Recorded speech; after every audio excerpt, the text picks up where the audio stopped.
Hello అందరికీ మహిళా దినోత్సవ శుభాకాంక్షలండి. ఈరోజు కార్బోహైడ్రేట్స్ లేకుండా ప్రోటీన్ అండ్ ఫైబర్తో మంచి టేస్టీగా ఇడ్లీ అండ్ చట్నీ చేశానండి. రవ్వ బియ్యం వేయకుండా కూడా ఇడ్లీ చాలా సాఫ్ట్గా చక్కగా వచ్చింది. చాలా టేస్టీగా కూడా ఉంది.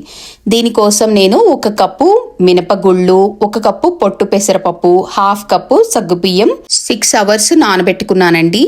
అవి చక్కగా మిక్సీ వేసి, ఇది ఒక రోజుకి పిండే కాబట్టి ఇందులోనే ఒక 1 స్పూన్ సాల్ట్ కూడా వేసుకుని బాగా కలయబెట్టుకుని ఓవర్ నైట్ నేను అలా ఉంచేసాను.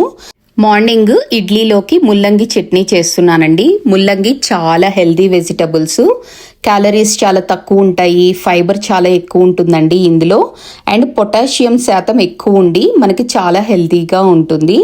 విటమిన్ సి ఎక్కువ ఉంటుంది అండ్ ఇది ఇమ్యూన్ సిస్టమ్కి చాలా హెల్ప్గా ఉంటుంది. బాడీకి కావాల్సిన మంచి విటమిన్స్ని మినరల్స్ని ఈ వెజిటబుల్స్ ఇస్తుందండి. సో అది కట్ చేసుకుని పక్కన పెట్టుకుని ప్యాన్ పెట్టుకుని తాలింపు వేసుకున్నాను.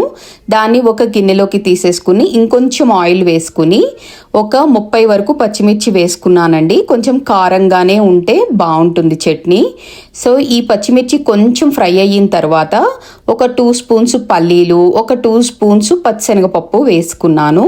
ఈ చట్నీలోకి ఈ ఫ్లేవర్ చాలా బాగుంటుంది పప్పులు వేసుకుంటే. సో ఇవి పప్పులు ఫ్రై అయ్యేలోపు పచ్చిమిర్చి ఫ్రై అవుతుందండి. మొత్తం ఫ్రై అయినాయి. మిక్సీ గిన్నెలోకి తీసేసుకున్నాను. మళ్ళీ అదే ప్యాన్లోకి కొంచెం ఆయిల్ వేసుకుని ఇప్పుడు ముల్లంగి ముక్కల్ని కట్ చేసుకున్నవి ఇందులో వేసుకుని కొంచెం సాల్ట్, పసుపు వేసుకుని ఫ్రై చేసుకుంటున్నానండి.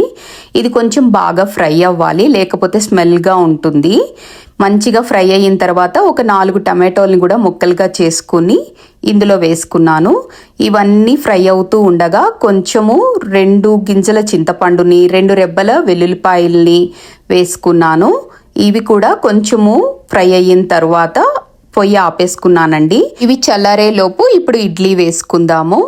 ఇందులో ఆల్రెడీ ఇడ్లీ బ్యాటర్లో ఆల్రెడీ సాల్ట్ వేసాం కాబట్టి ఇంకా దీన్ని బాగా కలియబెట్టుకుని ఇప్పుడు ఇడ్లీ పాత్రలో పిండి వేసుకుంటున్నాను. ఇడ్లీ కోసం ఒక గరిటి చక్కగా పొంగకుండా దానికి సరిపోయినంత వేసుకోవాలి.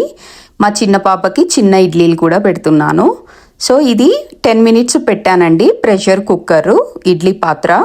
సో ఇప్పుడు చట్నీ చేసుకుంటున్నాను. మనం ఆల్రెడీ పప్పులు వేసుకున్న దానిలోకి చింతపండుని, వెల్లుల్లిపాయలను కూడా వేసుకుని దాన్ని కొంచెం మెత్తగా గ్రైండ్ చేసుకుని తరువాత ముల్లంగి టమాటో మిశ్రమాన్ని కూడా మిక్సీ గిన్నెలోకి వేసుకుని ఇంకొక స్పూన్ సాల్ట్ వేసుకుని దాన్ని కొంచెం మెత్తగా గ్రైండ్ చేసుకోవాలి. ఇడ్లీ కాబట్టి ఇలా మెత్తగా చేశానండి. అదే అన్నంలోకి అయితే కొంచెం కచ్చా పచ్చాగా చేసుకుంటే బాగుంటుంది.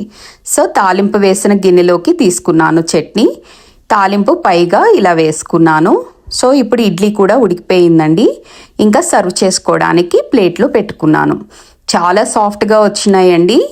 మన ఇడ్లీలంతా టేస్ట్గా అంత లేదు కానీ చాలా హెల్దీ అన్నప్పుడు అన్ని ఫుడ్స్ ట్రై చేయాలండి. హెల్దీగా ఉండాలి.